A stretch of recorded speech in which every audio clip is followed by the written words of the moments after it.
Ezekiel Price rode west with a land deed and a dream. By nightfall, he was buried in a shallow grave the killers forgot to finish. Ezekiel Price carried the weight of the Union blue on his back, but his heart held the lightness of hope. The war was done, the Confederacy broken, and a grateful nation had promised its black soldiers land in the West. A chance to build, to thrive, to finally be free in more than just name. He wasn't a man prone to dreaming, but the vision of his own patch of earth, tilled by his own hands, bloomed in his mind like wildflowers after a spring rain. He was a man of quiet strength, honed by years of hardship and battle. Honorable to his core, Ezekiel believed in the promise, in the possibility of a future unshackled by the chains of the past. He pictured a small cabin, a field of wheat swaying in the breeze, and a life earned, not given. He adjusted his worn saddlebags, the deed to his land nestled safely inside, and urged his horse onward, toward the setting sun and the destiny he believed was rightfully his. The journey was long and arduous, the landscape a tapestry of sun-baked plains and towering mesas. Each sunrise painted the sky with new hues of orange and purple, fueling Ezekiel's optimism. He passed through small towns, each one a rough-hewn testament to the spirit of the West. He saw opportunity in the open spaces, a chance to escape the prejudice that clung to him like a persistent shadow in the East. But the smiles he received were often strained, the glances lingering a little too long. Whispers followed him down dusty streets. He dismissed them as ignorance, the remnants of a war-torn nation still struggling to heal. He couldn't imagine the darkness that truly lurked beneath the surface, the hatred that festered in the hearts of men who saw his very existence as a threat to their own ambitions. The West, he would soon discover, held dangers far greater than any battlefield. The processing of his claim happened not in an office, but in a desolate canyon bathed in the harsh midday sun. Men in dusty clothes and colder eyes than any he'd seen on the battlefield emerged from behind the rocks. No words were exchanged, only gunfire. The betrayal cut deeper than any bullet. These weren't rebels fighting for a lost cause. These were men of his own nation, denying him the very promise it had made. He fought back, years of training kicking in, but he was outnumbered, outgunned. He fell, the taste of dust and blood filling his mouth. As darkness crept in, he heard their voices, laced with venomous hate, confirming what he had refused to believe. They never intended for him to live, to own land, to be free. They left him for the vultures, another broken promise in a land soaked with them. But the vultures would have to wait. Something deep inside Ezekiel refused to let go. Whether it was sheer stubbornness, the ingrained discipline of a soldier, or the burning injustice of it all, he clung to life. He crawled, inch by agonizing inch, towards a sliver of shade, driven by a primal need to survive. Days blurred into a torment of thirst and pain. He used his knowledge of the land to find water, to tend to his wounds as best he could. As his body slowly healed, a new purpose took root in his soul. The dream of a peaceful life was dead, replaced by a cold, unwavering determination. They had taken everything from him, but they would not take his spirit. He would find them, he would make them pay. This wasn't just about revenge, it was about justice, about holding them accountable for their hateful act. Weeks later, a shadow detached itself from the endless horizon and rode into redemption, a town that lived up to its name only in irony. Ezekiel, gaunt but resolute, moved with a quiet purpose. He had learned the names of his attackers, starting with the man who had signed off on the false claim, the corrupt land surveyor, Silas Meacham. Redemption was a place where fortunes were made and broken, where the law was a suggestion rather than a rule. Meacham held court in the town's saloon, a greasy, self-important man surrounded by sycophants and the stench of cheap whiskey. Ezekiel watched him, a silent observer in the smoky haze, his hand never far from the Colt peacemaker strapped to his thigh. The reckoning was coming. Ezekiel moved with a deliberate calm, pushing through the crowd until he stood directly before Meacham's table. The music died down, conversation ceased. All eyes turned to the confrontation brewing in the saloon's dimly lit interior. Silas Meacham, Ezekiel's voice was low but carried clearly. We need to talk about my land. Meacham, initially amused, recognized the glint of steel in Ezekiel's eyes. He tried to bluster, to intimidate, but Ezekiel didn't flinch. The men around Meacham tensed, hands hovering near their guns. Ezekiel stood his ground, a lone figure against a wall of hostility. He had faced worse odds on the battlefield. You knew the claim was false, Ezekiel continued, his voice unwavering. You signed it anyway. The tension thickened, heavy as a summer storm cloud. A single bead of sweat trickled down Meacham's forehead. He knew he was trapped.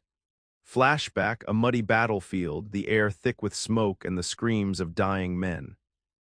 A younger Ezekiel, barely a man, shielding a wounded comrade from enemy fire, his face grim with determination. End flashback. Flashback, a Union officer, his face etched with prejudice, assigning Ezekiel and his fellow black soldiers the most dangerous tasks, the suicide missions. Ezekiel's eyes filled with quiet defiance, accepting the order but never bowing his head. End flashback. Flashback, a moment of shared humanity, a quiet conversation with a white soldier, both men acknowledging the absurdity of fighting for a nation that didn't fully recognize their worth.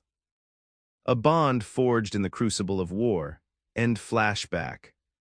These fleeting images flashed through Ezekiel's mind, reinforcing his resolve. He had survived worse than this.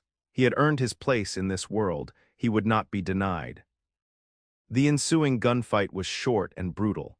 Meacham's men, emboldened by their numbers, drew first, but Ezekiel was faster, more precise. Years of training and the fire of righteous anger guided his hand. The saloon erupted in chaos, the air filled with the acrid smell of gunpowder and the screams of the wounded. Within moments, it was over. Meacham lay sprawled on the floor, a single bullet hole marring his forehead. Ezekiel stood amidst the carnage, his gun still smoking, his gaze sweeping over the stunned faces of the survivors. He holstered his weapon, a silent declaration of his intent. This was not just a murder, it was a message. Anyone who betrayed the promise of the West would face his wrath. He turned and walked out of the saloon, leaving behind a town shaken to its core. The reckoning had begun. The desert stretched before him, an endless expanse of sand and rock under a merciless sun. He rode west, leaving redemption behind, each mile a testament to his unwavering resolve. The landscape changed, the flat plains giving way to jagged mountains and winding canyons. The heat was relentless, water scarce. He had to hunt for food, wary of rattlesnakes and mountain lions. But the elements were not his only enemies. Word of his actions in redemption had spread, carried on the wind like dust devils. He encountered hostile travelers, men who saw him as a threat, a troublemaker. They challenged him, tested him, but he met their aggression with quiet strength, dispatching them with ruthless efficiency. The journey was a constant struggle, a reminder that the West was a harsh and unforgiving land where only the strong survived.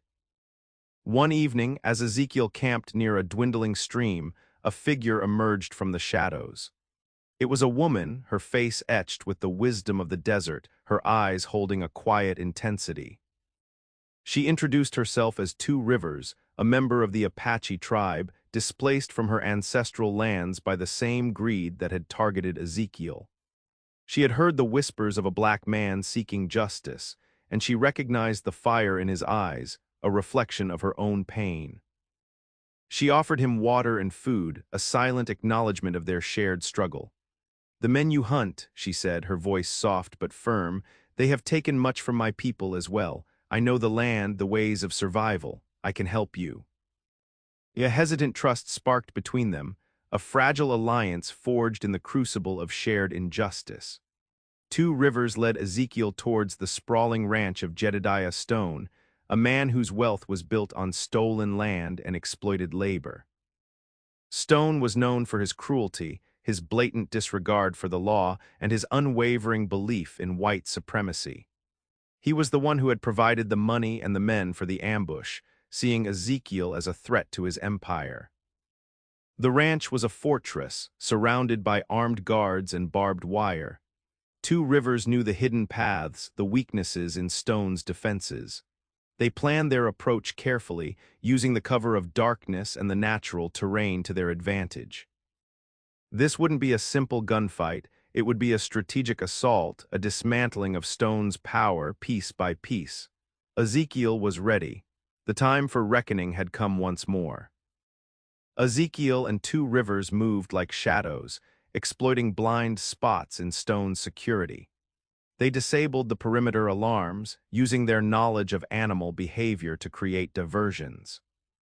Ezekiel, with his military training, systematically took out the guards, one by one, using stealth and precision. They released Stone's cattle, creating chaos and drawing the ranch hands away from the main house.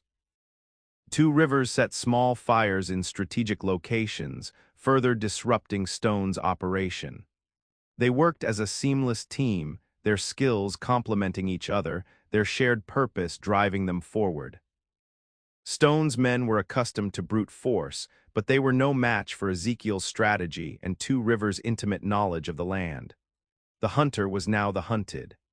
As they cornered Stone in his lavish study, surrounded by the symbols of his ill-gotten gains, Two Rivers revealed a crucial piece of information. "Stone is just a puppet," she said, her voice filled with contempt. "He takes his orders from men far more powerful, men who control the railroads, the banks, the very future of this land." She spoke of a shadowy organization, a cabal of wealthy industrialists and corrupt politicians who were systematically stealing land from Native Americans, black veterans, and anyone who stood in their way. They saw the West as a resource to be exploited, a playground for their greed. Ezekiel realized that his fight was bigger than just Stone, bigger than just the men who had ambushed him. He was up against a system, a deeply entrenched network of power and corruption. The path to justice had just become much longer and much more dangerous. Ezekiel learned that Stone was expecting a shipment of supplies, essential for the survival of the nearby town of Harmony. Stopping the shipment would cripple Stone, but it would also leave the townspeople, many of whom were innocent and struggling to survive, without food and medicine. Two Rivers argued that the needs of Harmony were secondary to the larger goal of dismantling the conspiracy. Ezekiel wrestled with the decision. He had always strived to do what was right, even in the face of overwhelming odds. Could he justify harming innocent people, even indirectly, in pursuit of his revenge? The weight of responsibility pressed down on him, forcing him to confront the moral complexities of his quest. The line between justice and vengeance blurred. Flashback: a besieged town, Union soldiers trapped, civilians caught in the crossfire.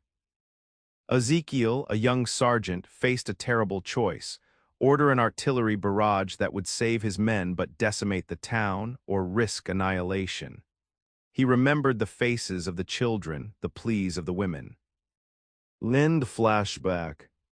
He had chosen to risk his men, leading a daring raid that diverted the enemy, saving both the soldiers and the town. Many had questioned his decision, but he knew in his heart it was the right thing to do. The memory, vivid after all these years, solidified his resolve. He would not sacrifice the innocent. There had to be another way. He closed his eyes, searching for an alternative, a path that would allow him to strike at Stone without harming the people of Harmony. His past had prepared him for this moment. Ezekiel decided to target Stone's financial assets instead of the supply shipment. He and Two Rivers would intercept the money Stone was sending to his superiors, disrupting the conspiracy's operations without harming the people of Harmony. It was a riskier plan, requiring them to infiltrate Stone's inner circle, but it aligned with his moral code. He would expose Stone's crimes, revealing the corruption to the authorities, even if those authorities were themselves compromised. He would gather evidence, build a case, and present it to the world. It was a slower, more deliberate approach, but it was the only way to achieve true justice, the kind that would hold the guilty accountable and protect the innocent. The pursuit of revenge had transformed into a quest for righteousness.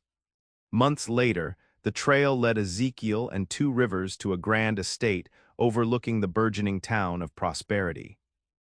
Here resided Cornelius Thorne, a railroad tycoon whose influence stretched across the West. He was a man of immense wealth and power, a ruthless manipulator who saw people as pawns in his game of expansion. He was the mastermind behind the land grab, the architect of Ezekiel's suffering. Thorne believed himself untouchable, protected by his wealth and his connections. But he had underestimated Ezekiel's resolve, his unwavering commitment to justice. The final confrontation was inevitable. The stage was set for a showdown between a black veteran seeking retribution and a railroad baron determined to control the future of the West. The stakes were higher than ever before. The confrontation took place aboard Thorne's private train, a symbol of his power and control over the West. The train hurtled through the landscape, a steel serpent carving its way through the land, a constant reminder of Thorne's dominance. Ezekiel and two rivers had managed to infiltrate the train, their presence undetected amidst the opulence and extravagance. The train became a battleground, a microcosm of the struggle for the soul of the West. The opulent dining car, the lavish sleeping quarters, the engine room, each location became a stage for a deadly game of cat and mouse. The symbolism was clear. Ezekiel was fighting to reclaim the promise of the West from those who sought to exploit it for their own gain. The train, a symbol of progress and prosperity for some, was now a symbol of oppression and injustice for others. Thorne's security forces were numerous and well-equipped, but they were no match for Ezekiel's combat experience and two rivers' strategic brilliance. Ezekiel moved through the train with deadly efficiency, disabling Thorne's men with calculated strikes. Two rivers, meanwhile, sabotaged the train's engine, slowing it down and creating further chaos. They fought as a well-oiled machine, their trust and respect for each other evident in every move. Ezekiel's skills as a soldier, honed on the battlefields of the Civil War, combined with two rivers' knowledge of the land and her unwavering determination, proved to be an unstoppable force. They systematically dismantled Thorne's defenses, closing in on the mastermind himself. The balance of power was shifting. Ezekiel found Thorne in his private car, surrounded by luxury and oblivious to the carnage that had unfolded outside. He stood before the tycoon, a stark contrast to the opulence surrounding him, a symbol of the people Thorne had exploited. "Cornelius Thorne," Ezekiel's voice was calm but firm, "I'm here to offer you a choice. Repent for your crimes, return the land you stole, and face justice, or face the consequences." Thorne sneered, his eyes filled with contempt. "Repent to you, a black man, a savage. You dare lecture me?" He unleashed a torrent of racist insults, revealing the depth of his prejudice. He saw himself as superior, entitled to the land and the lives he had destroyed. There was no remorse in his heart, no willingness to atone for his sins. He chose defiance. The choice had been made. Thorne's downfall was swift and decisive. He lunged for a hidden weapon, but Ezekiel was faster, his movements honed by years of combat. With a single, precise strike, he disarmed Thorne, leaving him defenseless. But instead of killing him, Ezekiel exposed Thorne's crimes to the world. He released the evidence he and two rivers had gathered, revealing Thorne's corruption and his role in the land grab. The authorities, facing public outrage, were forced to act. Thorne's empire crumbled, his wealth and power stripped away. His greed and prejudice had blinded him, leading to his ultimate destruction. He had underestimated the power of justice, the resilience of the human spirit. His reign of terror was over. With Thorne brought to justice, a sense of closure washed over Ezekiel. He had avenged the betrayal, exposed the corruption, and fought for the promise of the West. But the fight was far from over. The seeds of greed and prejudice still festered in the land. He stood at a crossroads. He could finally settle down, claim his land, and build the peaceful life he had once dreamed of. Or he could continue his fight for justice, traveling from town to town, challenging the powerful and protecting the vulnerable.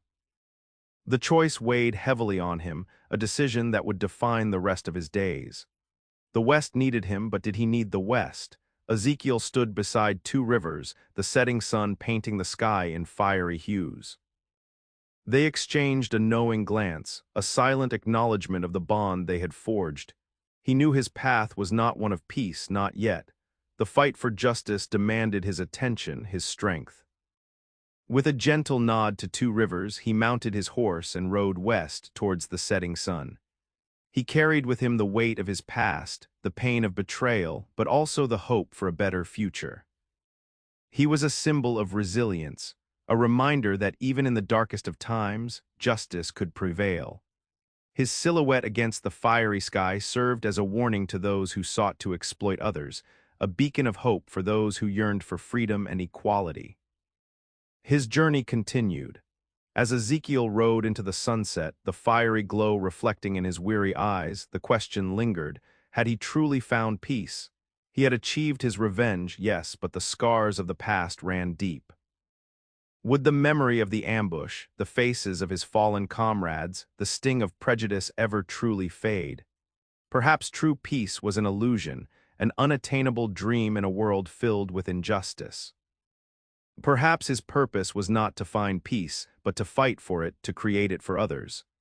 The journey ahead would be long and arduous, filled with challenges and dangers.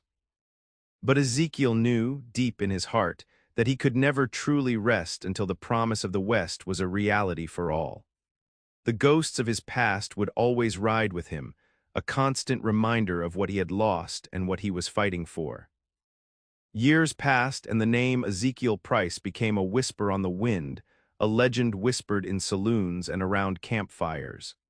He was remembered as the black veteran who dared to stand up against injustice, who fought for what was promised to him and to countless others. Some said he was a ghost, a phantom rider appearing wherever the vulnerable were threatened. Others claimed he was a real man, a force of nature, a symbol of hope in a lawless land. Whatever the truth, the legacy of Ezekiel Price lived on, inspiring generations to fight for equality, to challenge corruption, and to never give up on the promise of a better West. He was the embodiment of righteous reckoning, a testament to the enduring power of the human spirit. And so, the legend of Ezekiel Price continued to grow.